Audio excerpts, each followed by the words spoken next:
योग दर्शन तृतीय विभूतिपाद सूत्र संख्या 14।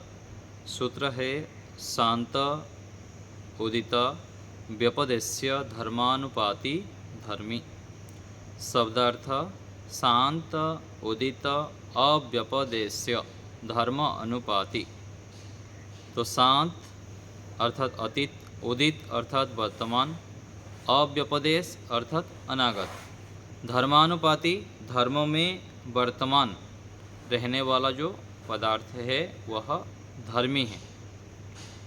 सूत्रार्थ है भूत वर्तमान और भविष्यत धर्मों में जो एक वस्तु तत्व निरंतर विद्यमान रहता है वह धर्मी है। तो धर्म और धर्मी तो परिणाम आगे जो पीछे हम देख रहे थे, जो परिवर्तन हो रहा था अलग अलग धर्म लक्षण अवस्था परिणाम। तो ये जो धर्म लक्षण अवस्था परिणाम जिसमें घटित हो रहा है वह धर्मी है। धर्मी में ही ये तीनों परिणाम घटित हो रहे थे। तो योगार्थ प्रकाश देखिए, इस सूत्र में धर्मी का स्वरूप बतलाया है। जो शांत उदित अव्यपदेश इन तीनों धर्मों में अनुगत अर्थात वर्तमान रहता है वह धर्मी है। जो धर्म अपना कार्य पूर्ण करके तिरोहित हो गए, जो धर्म अपना कार्य पूर्ण करके दब गया उसको कहते हैं शांत, इस यहाँ की भाषा में। और जो वर्तमान काल में अभिव्यक्त होकर अपना कार्य कर रहे हैं वह उदित धर्म है। जो अभी अपने धर्मी में विद्यमान हैं किंतु अभी उद्भूत नहीं हुए हैं वह अव्यपदेश हैं, अव्यपदेश्य हैं। तो उदाहरण दे रहे हैं, मिट्टी धर्मी है, मिट्टी धर्मी है, पिंड आदि उसके धर्म है। जब मिट्टी से बना घड़ा टूट गया उस घड़े के ठिकरे हो गए। मिट्टी से घड़ा बना था और घड़ा टूटकर ठिकरा हो गया, मतलब चूर चूर हो गया, अलग अलग टुकड़े टुकड़े हो गया, तो उसको ठिकरे कहते हैं। उन ठिकरों का चूर्ण हो गया, पूरा उसको जब चूरा कर देते हैं जो चूर्ण हो गया, और वह चूर्ण मिट्टी है, फिर से मिट्टी में आ गया। पिंड घड़ा ठिकरा धर्म अपना कार्य करके समाप्त हो गए। जो भी मिट्टी से पिंड बना पानी डाल के, फिर घड़ा बन गया, फिर ठिकरा हो गया, फिर ये सब कार्य करके फिर से समाप्त होके फिर से मिट्टी में आ गए। ये मिट्टी धर्मी के शांत धर्म हैं। मिट्टी सभी जगह पर वो मिट्टी रूप में है ही। जब घड़ा ठिकरा आदि वर्तमान थे तब वे धर्मी मिट्टी के उदित धर्म थे, मिट्टी के जो प्रकट रूप थे, अलग रूप में आए हुए थे। अव्यपदेश धर्म वे हैं जो भविष्य में अभिव्यक्त होंगे, भविष्य में जो अभिव्यक्त होंगे उसको अव्यपदेश्य धर्म कहेंगे। अव्यपदेश्य धर्मों के अनंतर उदित धर्म होते हैं और उदित धर्मों के अनंतर अतीत धर्म होते हैं। क्या कह दिए, फिर से देखिए। जब घड़ा ठिकरा आदि में वर्तमान थे तब वो धर्मी मिट्टी के उदित धर्म थे, मतलब पूरा दिखाई दे रहे थे उदित धर्म में। और अव्यपदेश धर्म वे हैं जो भविष्य में अभिव्यक्त होने वाले हैं आगे। परंतु अतीत धर्मों के अनंतर और कोई धर्म नहीं होता, क्योंकि जो मिट्टी का धर्म घड़ा था वह समाप्त हो गया, मिट्टी से घड़ा बन गया था। अब उसके अनंतर कोई धर्म उत्पन्न नहीं हो सकता। इस प्रकार धर्मी भाव जल आदि भूतों में भी अनुगत वर्तमान रहता है। जो इन तीन शांत उदित और अव्यपदेश धर्मों में अनुगत अर्थात वर्तमान रहता है वह धर्मी है।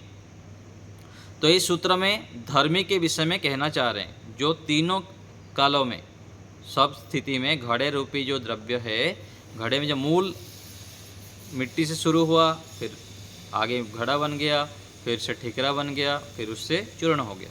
सभी में जो एक पदार्थ विद्यमान रहता है, एक वस्तु, वह धर्मी कहलाता है। कुछ लोगों का यह मत है कि सब धर्म मात्र हैं और वे क्षणिक हैं। कुछ संप्रदाय वाले ऐसे मानते हैं कि जो भी वस्तु यहाँ पर उत्पन्न होता है वो कोई धर्मी आदि नहीं होता, बस उत्पन्न हो गया फिर वो नष्ट हो जाता है। कोई धर्मी फर्मी नहीं है, ना कोई मिट्टी है, ना कोई लोंदाक मानो, बलघड़ा रूप में अपने आप प्रकट हो गया, जादू रूप में, कोई उसका और अस्तित्व ही नहीं। ऐसे कुछ लोग मानते हैं। धर्मों में रहने वाला कोई नित्य पदार्थ धर्मी नहीं है, यह उनकी मान्यता ठीक नहीं है। तो उनकी जो मान्यता है, कोई भी नित्य पदार्थ नहीं है, केवल आया सामने और नष्ट हो गया। जिनके मत में भूत, इंद्रियां, चित्त, ज्ञान ये सब धर्म मात्र हैं और क्षणिक है, इनका अन्वयी धर्मी कोई नहीं है। तो पूर्व धर्मी धर्म ने पाप पुण्य किया, उस पाप पुण्य के फल का अगले क्षण में उत्पन्न होने वाले धर्म कैसे भोगी बन सकता है। इस मत में यह भी दोष है कि जो प्रत्यभिज्ञा होती है, अर्थात देखे हुए धर्म की पुनः स्मृति होती है, वह नहीं होनी चाहिए। यदि कर्मों को करने वाला कोई भी नित्य कर्ता ना हो तो मनुष्य, पशु आदि योनि किसके आधार पर हो सकती है। तो केवल ये भौतिक वस्तुएं ही नहीं, जो बाहर दिख रहे हैं वस्तुएं, इतना ही नहीं, ये जो शरीर, मन, बुद्धि आदि जितने भी ये सभी है, इनको क्या मानते हैं, यह क्षणिकवाद है। मतलब कोई उसका नित्य रूप में रहता है ऐसा नहीं। ऐसे यदि मानेंगे तो क्या होगा, कर्मफल व्यवस्था सिद्ध नहीं हो पाएंगे। और पिछले क्षण में जो देखा हुआ व्यक्ति है, आज जो 5 साल बाद 10 साल बाद बोलता है कि मैं देखा हुआ था, तो एक क्षणिकवाद मानेंगे तो बस उत्पन्न हो गया फिर नष्ट हो गया, क्षणिक है, बिल्कुल कोई एक वस्तु रूप में रहता नहीं है। ऐसे मानेंगे तो अनेक दोष आता है। तो आज भी जो भौतिकवादी हैं, जो अध्यात्म को जानते नहीं हैं, आत्मा, परमात्मा, पुनर्जन्म, ईश्वर आदि के सत्ता को मानते नहीं, और ऐसे मानकर ही अपने क्रियाओं को कर रहे हैं, जीवन को निर्वाह कर रहे हैं। खाओ पियो, अपने धन इकट्ठा करो, फिर मर जाओ। तो ऐसे मानने से हानि है। और व्यक्ति यदि ऐसे मानेगा तो अच्छे कर्म करेगा भी नहीं, गलत काम करते रहो, ना भय ना डर, कुछ नहीं। तो कुछ मान्यताएं जो पीछे चला हुआ है अनेक संप्रदायों के द्वारा, उसको भी यहाँ पर उपस्थापित करके बता रहे हैं कि ऐसी मान्यता ठीक नहीं है। और इसको क्यों बताना चाह रहे हैं, क्योंकि हम वस्तु को जब स्थिर मानेंगे तो फिर व्यवहार ठीक से कर पाएंगे। जैसे मन, चित्त आदि हम व्यवहार करते हैं कि ये जीवन में हम अच्छे कर्म करेंगे तो अगले जीवन हमारा ठीक होगा, अभी हम ठीक कर्म करेंगे तो आगे हमको अच्छे फल मिलेगा। तो ऐसे मानकर हमको चलना चाहिए। यदि क्षणिक बात मानेंगे, सब क्षणिक ही हैं, तो वह व्यवहार ठीक नहीं है, ऐसे मान्यता गलत है। तो यहाँ पर हमको ऐसा ही समझना चाहिए। स्मृति के विषय में भी यहाँ बता दिए कि जो हम आज याद रखते हैं 5 साल पहले, 10 साल पहले का, वह धर्म के स्थिरता होने पर ही ये सिद्ध होगा। मन, बुद्धि आदि जो है सब याद रखते हैं और उसके आधार पर फिर आगे से आगे हम व्यवहार करते हैं। और आगे के व्यवहार भी सिद्ध के लिए हमको धर्म एक मानना पड़ेगा। 10 साल बाद मुझको ये कार्य करना है, 20 साल बाद ये कार्य करना है। तो यह भी एक धर्मी को मानने से ही सिद्ध हो सकता है। तो ये जो परिणाम हुआ था, धर्म लक्षण अवस्था परिणाम, एक धर्मी स्थिर रहता है, उसमें ही परिवर्तन होता रहता है, ये कहना चाह रहे हैं इस सूत्र में। धर्म और धर्मी, धर्मी तो जो स्थिर रहता है और उसी में ही अलग अलग धर्म परिवर्तन होता रहता है, परिणाम आता रहता है। सूत्र संख्या 15 देखिए। क्रमान्यत्वम परिणामान्यत्वे हेतुः। शब्दार्थ है क्रम का भेद परिणाम के भेद में कारण है। सूत्रार्थ एक परिणाम का किसी अन्य परिणाम के पश्चात होना क्रम है, उसका भिन्न भिन्न होना परिणाम के भिन्न भिन्न होने में कारण है। योगार्थ प्रकाश देखिए, ये विषय थोड़ा सा सोचने योग्य है, विचार करने योग्य है। सीधा सीधा हमारे व्यवहार से संबंधित नहीं है, लेकिन ये आवश्यक भी है, इसलिए ऋषि वर्णन कर रहे हैं। ऋषियों ने कोई भी जो प्रामाणिक वैदिक आर्ष ऋषि होते हैं वह गलत चीज़ें लिखते नहीं हैं, हमारे काम के ही चीज़ लिखते हैं। हमको प्रारंभ में समझ आएगा नहीं आएगा, लेकिन आगे ध्यान साधना में वैराग्य की दृष्टि से और मोक्ष के लिए ये आवश्यक है, इसलिए इसका वर्णन किया गया है। योगार्थ प्रकाश, इस सूत्र में क्रमान्यत्व को परिणाम के अन्यत्व में हेतु बतलाया है। क्रमान्यत्व को अर्थात जो वस्तु में परिवर्तन होता है, जैसे धर्म परिणाम बोले थे, अवस्था परिणाम, लक्षण परिणाम, इसमें जो क्रम भेद हो रहा है, तो इसमें क्या है, क्रमान्यत्व को परिणाम के अन्यत्व में कारण बताया जाता है। क्रम हो रहा है क्योंकि परिणाम के कारण ही उसमें क्रम हो रहा है। तो एक धर्मी का एक ही परिणाम होना चाहिए। एक जो धर्मी था मिट्टी रूपी, एक ही परिणाम होना चाहिए, क्योंकि एक का एक परिणाम होना ही उचित प्रतीत होता है। परंतु क्रम भिन्न भिन्न होने से परिणाम भिन्न भिन्न होते हैं। जैसे धर्म परिणाम हुआ, लक्षण परिणाम हुआ और अवस्था परिणाम हुआ। इसमें जो परिणाम हो रहा है ये क्रम है। पहले एक धर्म में था, फिर उसमें लक्षण अलग अलग हो रहा है, वर्तमान और भविष्यत काल, अनागत काल, इसके कारण उसमें क्रम भेद हो रहा है। जैसे चूर्ण मिट्टी, पिंड मिट्टी, घट मिट्टी और कपाल ठीकरा मिट्टी, कण मिट्टी, यह क्रम है। मूल जो मिट्टी था, मिट्टी चूर्ण था, चूर्ण मिट्टी से क्या हुआ, पिंड वाला मिट्टी बन गया, जो पानी डाल के उसको इकट्ठा कर देते हैं, फिर पिंड वाला मिट्टी आ गया। फिर उस पिंड मिट्टी को कुम्हार क्या करता है, घड़ा रूप देता है, तो पिंड से फिर घड़ा बन गया। घड़ा जब बनता है, पुराना हो जाने पर टूट गया, तो उसके बाद फिर ठिकरा बन जाता है, मिट्टी बन गया। मिट्टी तो वही रूप है, लेकिन उसके क्रम में परिवर्तन हो रहा है। फिर वो ठिकरा टूटकर कण मिट्टी बन गया। ये क्रम है, एक के बाद एक आना। जो एक धर्म के अनंतर धर्म है वह उसका क्रम है। चूर्ण मिट्टी में पानी डालने से पिंड बन जाता है, उस पिंड का घड़ा बना दिया जाता है, तो पिंड का आकार समाप्त हो जाता है और घटाकार उत्पन्न हो जाता है। यह मिट्टी धर्मी का धर्म परिणाम है। पिछले जो बताए थे उसको फिर से कुछ जोड़ के बता रहे हैं।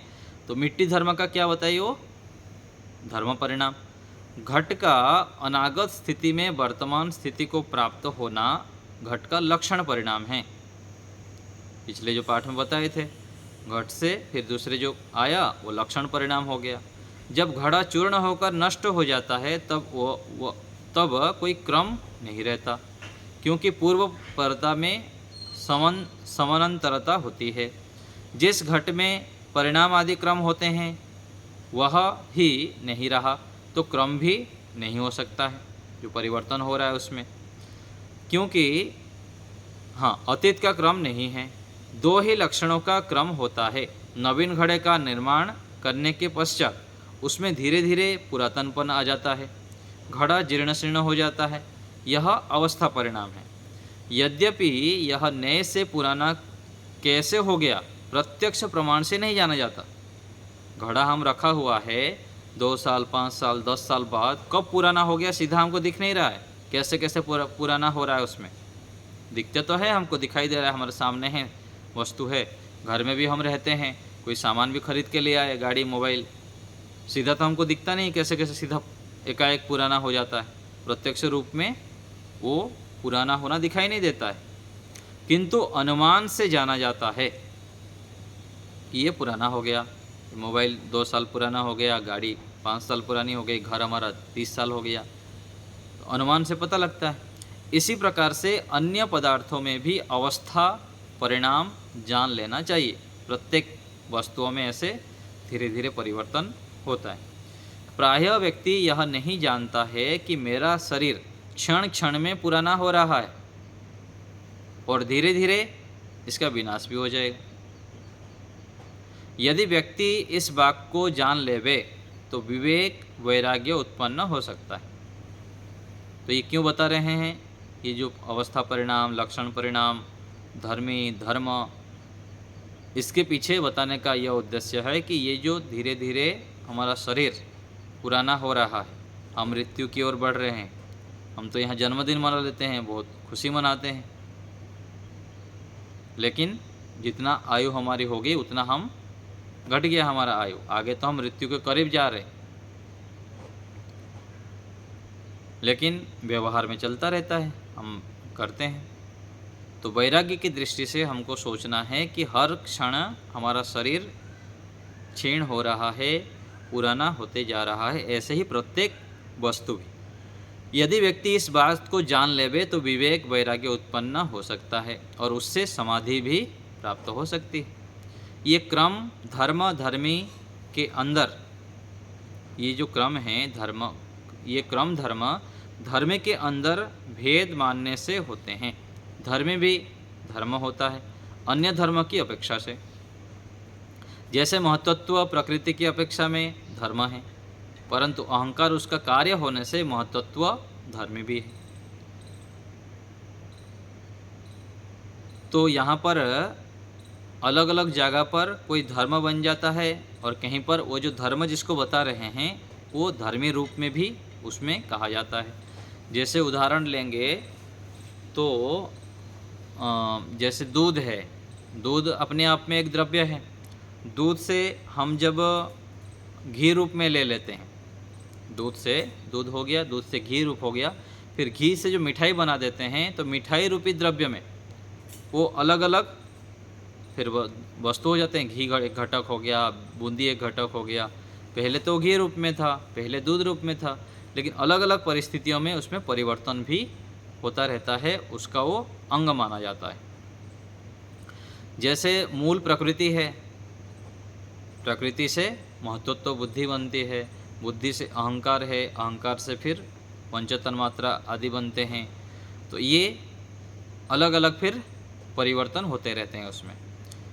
तो यहाँ पर वही कह रहे हैं कि जैसे महत्त्व प्रकृति की अपेक्षा से धर्म है, परंतु अहंकार उसका कार्य होने से महत्त्व धर्मी भी है। इसी प्रकार से अहंकार महत्त्व की अपेक्षा से धर्म है, तन्मात्राओं का कारण होने से धर्मी है। ऐसे ही तन्मात्राएं पृथ्वी आदि का कारण हैं और पृथ्वी आदि कार्य है। तो ये सृष्टि का जो क्रम है वो बता रहे हैं। पृथ्वी तन्मात्राओं का कार्य है और घड़े का कारण है। इसलिए अपेक्षा से यदि धर्म धर्मी में भेद ना माना जाए तो क्रम भी नहीं बनेगा। और धर्म धर्मी में चित्त के दो प्रकार, धर्म और धर्मी में भेद मानकर क्रम माना जाता है। तो धर्मी को हम अलग रूप में जानना है और धर्म को अलग। यदि पृथक पृथक नहीं जानेंगे तो वैराग्य की दृष्टि से वस्तु के वास्तविक स्वरूप के विषय में हमको ज्ञान नहीं हो पाएगा, ज्ञान नहीं हो पाएगा। इसलिए धर्म और धर्मी को अलग अलग जानना अति आवश्यक है। तो अभी आ रहे हैं चित्त के ऊपर। चित्त के दो प्रकार के धर्म हैं, एक दृष्ट और दूसरा अदृष्ट। दृष्ट क्या है? जो प्रत्यक्ष प्रमाण से जाने जाते हैं, और दूसरे अदृष्ट जो अनुमान अथवा शब्द प्रमाण से जाने जाते हैं। जैसे राग द्वेष चित्त के दृष्ट धर्म है, सीधा दिखाई दे रहा है, ये राग से युक्त है, द्वेष से युक्त है। वैसे ही निरोध, धर्म, संस्कार, परिणाम, जीवन, चेष्टा, शक्ति, ये चित्त के अदृष्ट धर्म हैं। जो संस्कार होते हैं, उसमें जो परिणाम हो रहा है, और कोई विशेष चेष्टाएं जो अंदर हो रही है, तो ये सब अदृष्ट है। इन्हें इस प्रकार से समझ सकते हैं। पहला है, असंप्रज्ञात समाधि में चित्त में व्युत्थान संस्कारों का दब जाना और निरोध संस्कारों का प्रकट हो जाना, यह चित्त का निरोध परिणाम है। ये तो हमको सीधा दिखता ही नहीं है, जो अंदर सूक्ष्म रूप में होता रहता है। दूसरा है, मन, वाणी और शरीर के द्वारा जो कर्म किए जाते हैं, वे धर्म अधर्म के रूप में चित्त में संचित होते रहते हैं, ये हमको दिखता नहीं। संस्कार, स्मृतियों और राग आदि क्लेशों को उत्पन्न करने वाली है। चित्त में विद्यमान वासनाएं संस्कार कहलाती है। जो हम सोचते हैं, व्यवहार करते हैं, ये सब क्या है, संस्कार रूप में पढ़ते रहते हैं। ये भी हम उसके ऊपर ध्यान नहीं देते हैं। यदि ये हमको सूक्ष्म रूप में पता लग जाए तो हम बहुत सावधान रह के क्रियाओं को कर सकते हैं। चौथा है, सत्व आदि गुणों में निरंतर क्रिया होने से चित्त में सतत परिवर्तन होता रहता है। इसे परिणाम कहते हैं। तो इसमें जो सत्व, रज, तम में निरंतर परिवर्तन होता रहता है। कभी सत्वगुण से युक्त हो गए, कभी रजोगुण, कभी तमोगुण। पांचवा है, शरीर को जीवित रखने के लिए चित्त के द्वारा होने वाले प्रयत्न, ये जीवन है। तो शरीर को जीवित रखने के लिए जो हमारा जीवन चल रहा है अभी, उसमें भी एक प्रयत्न हो रहा है। और ये प्रयत्न कब खत्म होगा, जब आत्मा इसमें निकल जाएंगे। आत्मा निकल जाने के बाद मन, इंद्रियां कुछ काम नहीं करेंगे, फिर जीवन समाप्त। तो शरीर में मन, इंद्रियां हैं, जब तक जीवन है शरीर में, आत्मा है, तब तक ये क्रियाएं, प्रयत्न चलता ही रहता है। चाहे सोते हुए रहते हैं, चाहे बैठे हैं, कुछ भी कर रहे हैं, तो एक मानसिक रूप में अंदर चल रहा है प्रयत्न। इंद्रियों को अपने अपने कार्यों में प्रवृत्त करने वाले चित्त जो क्रिया करता है, उसे चेष्टा कहते हैं। तो चेष्टा भी हमारा निरंतर चलता ही रहता है। कोई हम हाथ हिलाते हैं, बोलते हैं, कुछ भी कार्य करते हैं, यह इंद्रियों को जो चित्त प्रयत्न करता है, चित्त आदेश करता है, अथवा प्रवृत्त करने के लिए जब चेष्टा हम करते हैं, कुछ भी संकल्प करते हैं, तो आगे फिर चेष्टाएं होती है। तो चित्त में अपने कार्यों को संपादित करने का जो सामर्थ्य है, उसे शक्ति कहते हैं। तो उपरोक्त सातों धर्म चित्त के अपरिदृष्ट धर्म माने जाते हैं। अर्थात सीधा सीधा हमको पता नहीं लगता है, राग द्वेष आदि तो पता लग जाता है, लेकिन ये जो कार्य हो रहा है, ये अदृष्ट रूप में, सूक्ष्म रूप में चलता ही रहता है। तो इनको हमें जानना चाहिए। धर्मी चित्त की जो चेष्टाएं हैं, इन सबको जब हम सूक्ष्मता से जानते हैं, तब फिर कार्य करते समय, चेष्टा करते समय इन सब से ठीक ठीक उपयोग ले सकते हैं। ठीक है, तो ये हमारा सूत्र 15 भी हो गया। तो पहले सूत्र में धर्म के स्वरूप बता दिए, और दूसरे सूत्र में जो ये क्रम होता है परिणाम आदि में, इन सबको बता दिए। तो सूक्ष्म रूप में सभी वस्तुओं में परिवर्तन होते रहते हैं, और हम सुबह से शाम तक क्रियाएं तो करते रहते हैं, लेकिन मन के माध्यम से, चित्त के माध्यम से कितने सूक्ष्म रूप में कार्य भी चलता रहता है, हम उसको जान नहीं पाते हैं। तो इसको भी हमें समझना चाहिए, जानना चाहिए। तो अभी किसी को कुछ पूछना हो तो बताइए। जी मीना माता जी बोलिए। आचार्य जी नमस्ते। नमस्ते। जो धर्मी बोलते हैं, जो गुण भी हो, कह सकते हैं धर्मी को? नहीं, धर्मी को गुणी बोलेंगे। गुण गुणी होता है ना, किसी गुणी में गुण रहता है। तो जो द्रव्य है वह धर्मी है। ठीक है, धर्मी अलग, गुण अलग। हाँ, धर्मी के अंदर गुण रहते हैं। ओह, धर्मी और धर्म रूप में कहा जाता है, गुण गुणी जैसे कहते हैं ना, तो किसी गुणी हाँ, अर्थात जो मुख्य द्रव्य होता है उसमें गुण होता है, तो जो मुख्य द्रव्य हाँ, है उसको धर्मी कहेंगे। ओह, द्रव्य को धर्मी कहते हैं हाँ। और धर्म गुण है। हाँ, गुण रूप में कह सकते हैं। धन्यवाद आचार्य। सुदेशना माता जी। आचार्य जी नमस्ते। आचार्य जी, ये जो अव्यपदेश है, इसका मीनिंग क्या है? अव्यपदेश तो यहाँ अलग रूप में कह रहे हैं, ठीक है ना।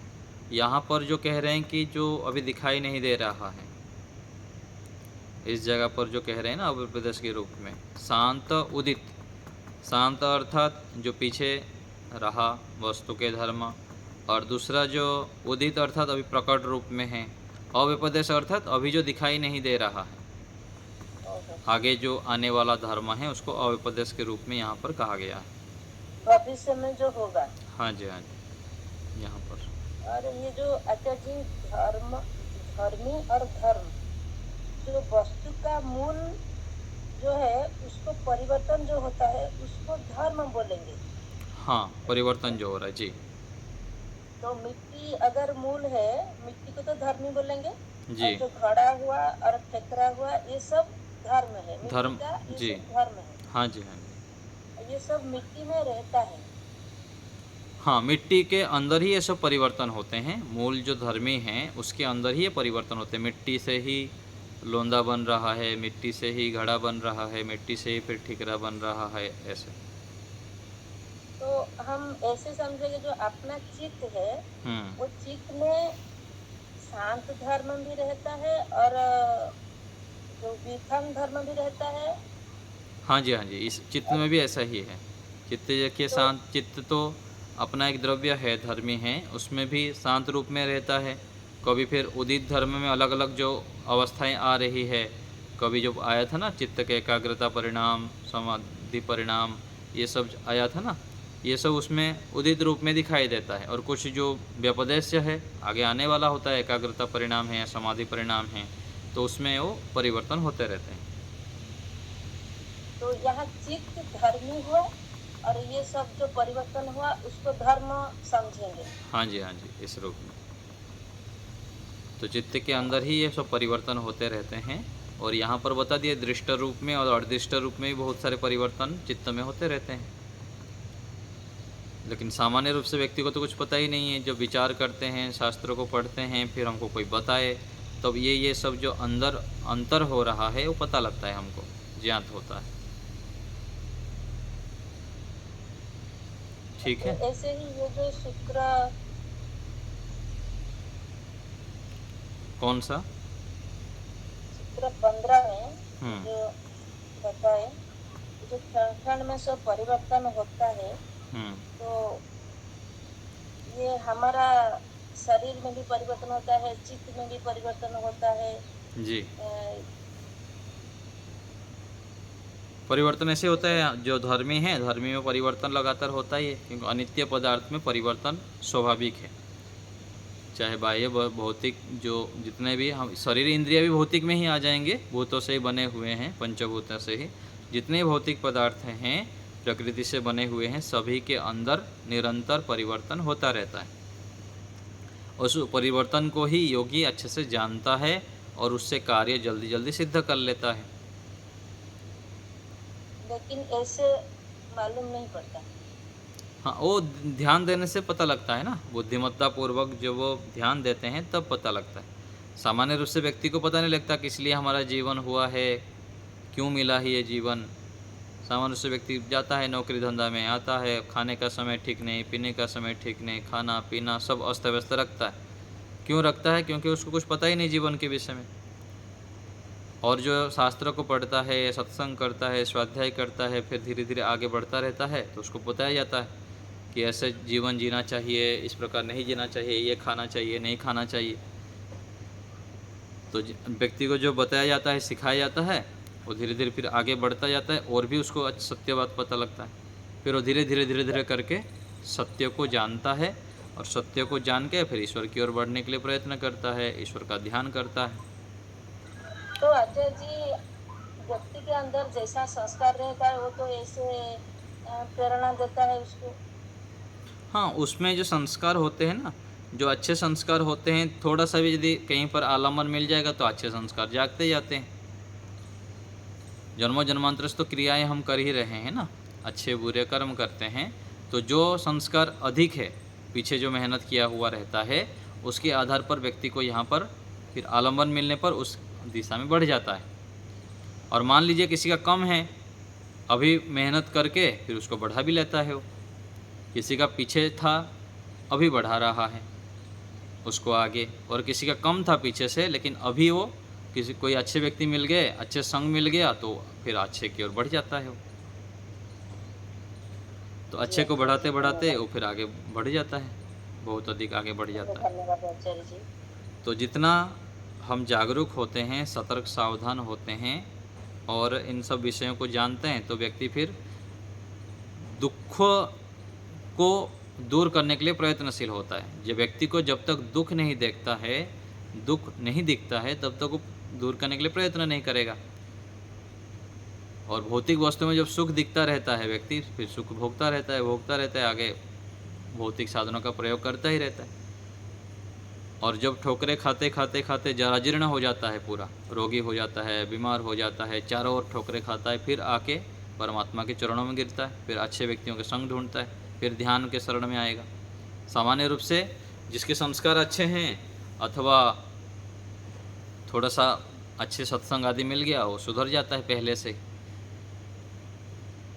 तो ये सब जो बातें हैं, इनको बताने का ऋषियों का उद्देश्य है कि हम और भी सूक्ष्मता की ओर बढ़ें, विवेक वैराग्य की ओर बढ़ें, सत्य को जानें, संसार की वास्तविकता को जानें। केवल ऊपर ऊपर से सृष्टि को ना देखें हम, सृष्टि के पीछे जो सत्य है, सृष्टि जिसलिए हमको मिला हुआ है, उसके अंदर जो परिवर्तन हो रहा है, उसके पीछे जो कर्ता है परमात्मा है, जो ये सब बनाए हैं, उनकी ओर हम बढ़ें।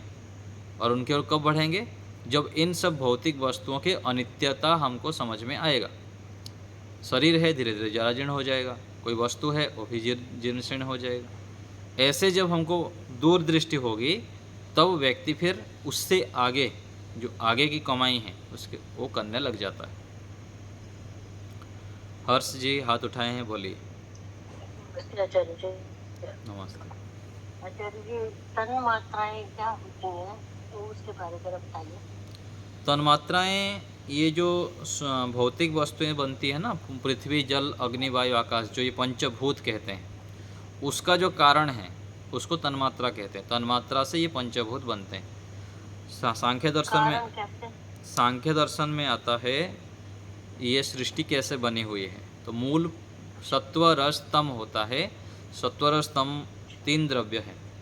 सत्व रस तम मूल रूप से पड़ा हुआ था, उससे ईश्वर लेके उसको बुद्धि महतत्व नामक तत्व बनाए, एक पदार्थ बनाए। महतत्व को बुद्धि भी कहते हैं। उस बुद्धि रूपी द्रव्य से, महतत्व से फिर अहंकार बनाए, अहंकार से फिर पंचतन्मात्राएं आदि, मन आदि बनाए। तो ऐसे करके क्रम से सृष्टि की उत्पत्ति हुई। जैसे घड़ा का कारण मिट्टी है, ऐसे ही पृथ्वी जल अग्नि वायु आकाश जो पंचभूत है, उसका जो कारण है उसको तन्मात्रा कहते हैं। ठीक है,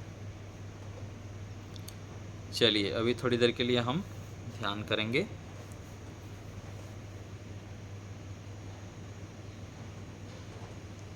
सीधा होके बैठेंगे, कमर गर्दन सीधा।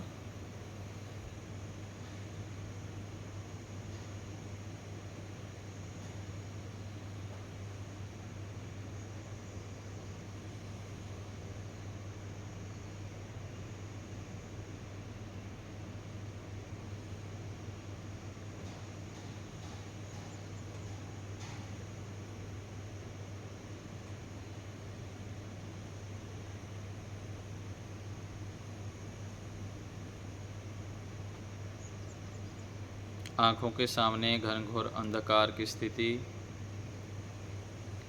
मन में संकल्प, अभी मैं थोड़ी देर के लिए केवल ईश्वर से संबंधित विचारों को ही उठाऊंगा।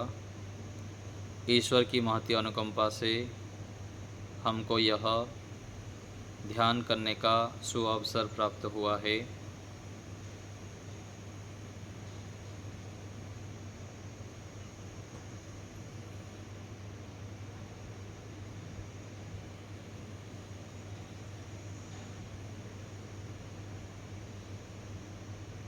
मैं आत्मा हूँ, इस शरीर से पृथक हूँ। शरीर के अंदर बाहर सर्वत्र परमपिता परमेश्वर विद्यमान हैं।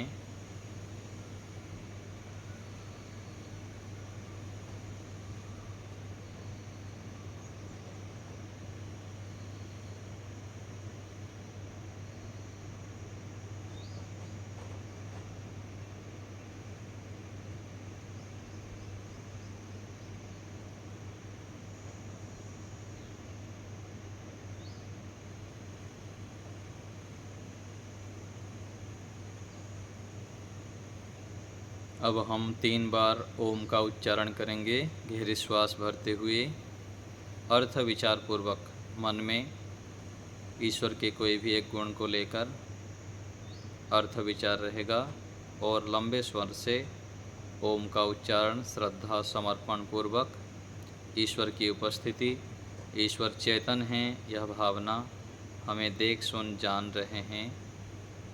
श्वास भरें।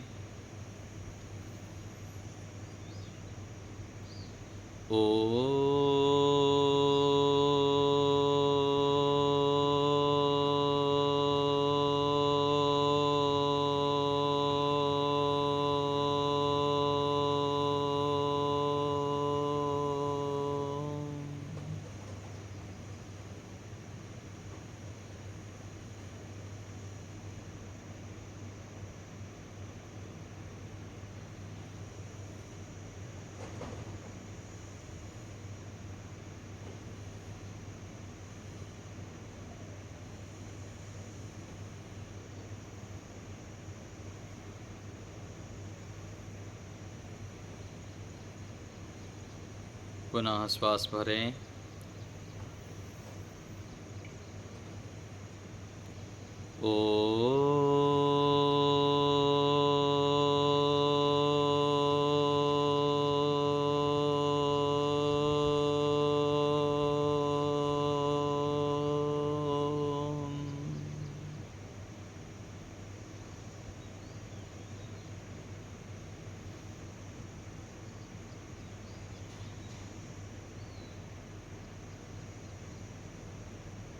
फिर से श्वास भरेंगे।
ईश्वर हमारे साथ विद्यमान हैं। परमपिता परमेश्वर हमारे परम हितैषी हैं। मन में ओम ओम का जप ईश्वर के प्रति समर्पण,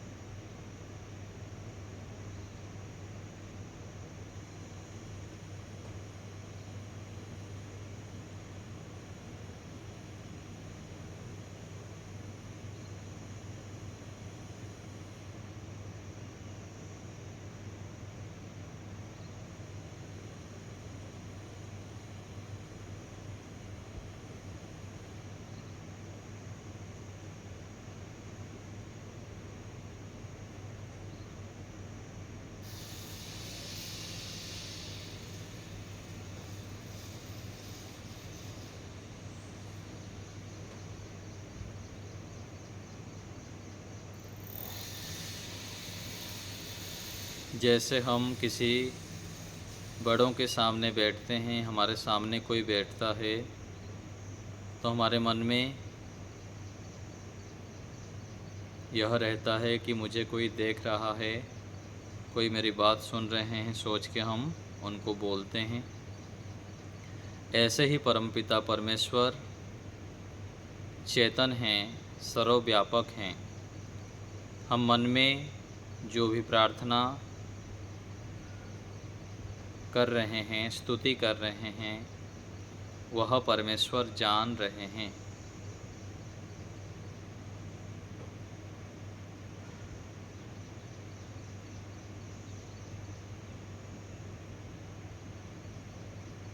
हे परमेश्वर, मैं आपके चरण में आया हूँ।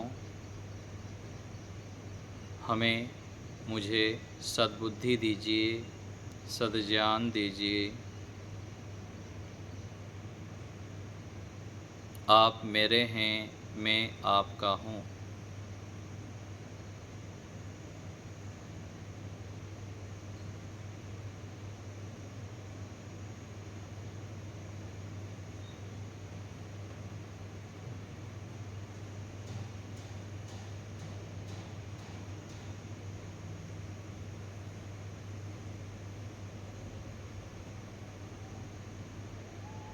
हे पिता,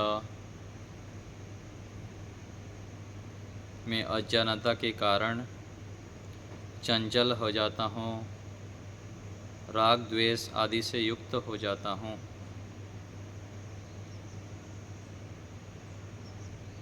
आप मुझे सद्ज्ञान दीजिए, सद्बुद्धि दीजिए। मैं आपकी आज्ञाओं का पालन करने में तत्पर रहूं। आप सदा ज्ञान से युक्त रहते हैं, सभी को मित्रवत आप सहयोग करते हैं। मैं भी ऐसे ही बन जाऊं। प्रत्येक प्राणी, प्रत्येक आत्माएं मेरे हितैषी हैं, यह भावना बनाते हुए मैं कार्य कर सकूं। कठिन से कठिन परिस्थिति आने पर भी मैं शांत रह सकूं, उससे सामना कर सकूं। ऐसे सामर्थ्य मुझे प्रदान कीजिए।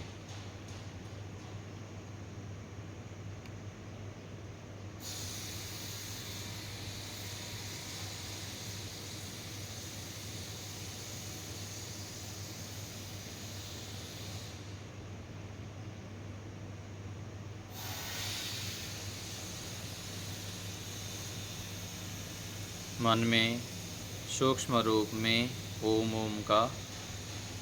ओम के कोई गुण, एक ईश्वर के कोई गुण को लेकर भी जप कर सकते हैं। जैसे ओम आनंदः, कोई एक गुण को लगातार जप करते हुए साथ साथ अर्थ विचार भी करना है।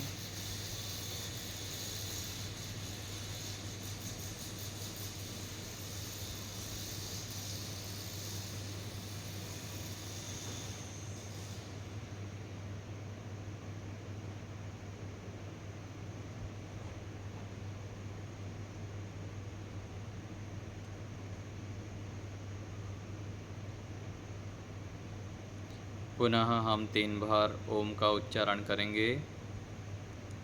श्रद्धा समर्पण पूर्वक परमपिता परमेश्वर मेरे साथ विद्यमान हैं, यह भाव बनाते हुए श्वास भरें।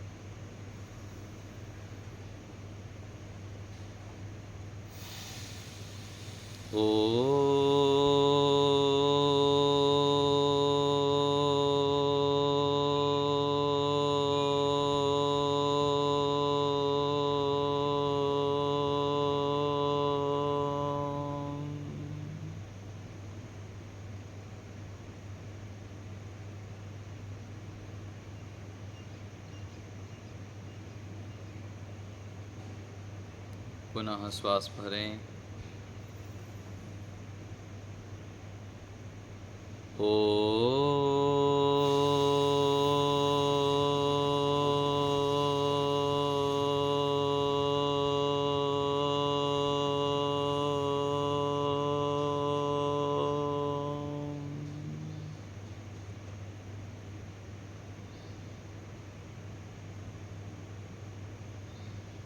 फिर से श्वास भरें।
ईश्वर ही हमारे परम सहायक हैं।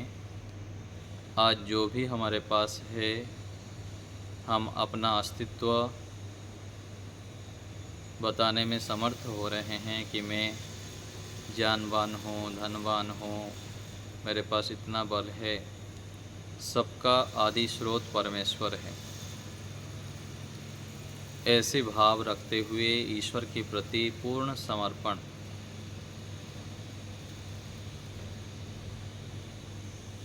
कितनी बड़ी कृपा है परमपिता परमेश्वर की हमारे ऊपर।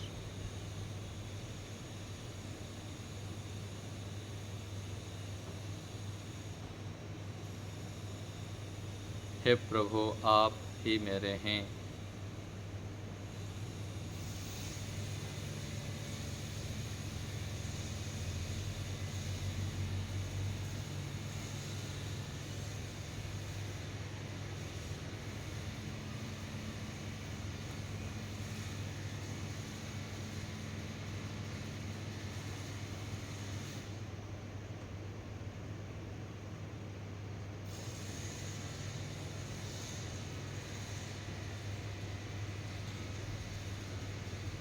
पूर्ण समर्पण।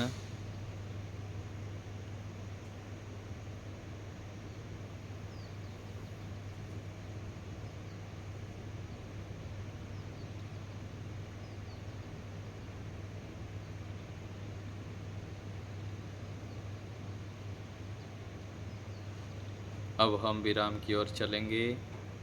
ईश्वर को धन्यवाद करेंगे। हे परमपिता, आपके दिए साधनों से, सामर्थ्य से और अवसर से हम यह श्रेष्ठ कार्य कर पाए, आपके सानिध्य में बैठ पाए। हमें सद्बुद्धि दीजिए, सद्ज्ञान दीजिए पिता। मैं नित्य प्रति आपका ध्यान करूं, आप में मेरी अनन्य प्रीति हो, अत्यंत प्रीति हो आप में। आप मेरे प्रिय बन जाएं। हे प्रभु, आपका बारंबार धन्यवाद।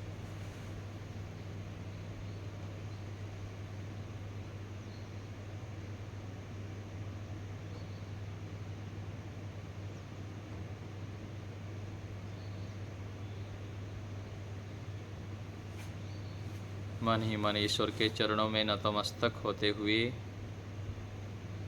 अंतर हृदय से धन्यवाद करेंगे।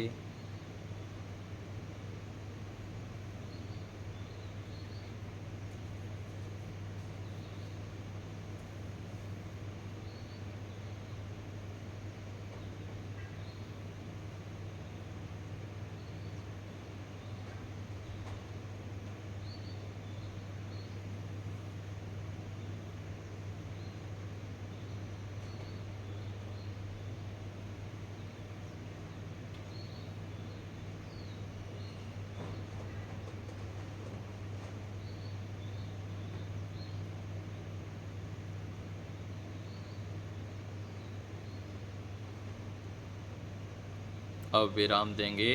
धीरे धीरे हाथों को घर्षण करते हुए मुख में स्पर्श करेंगे।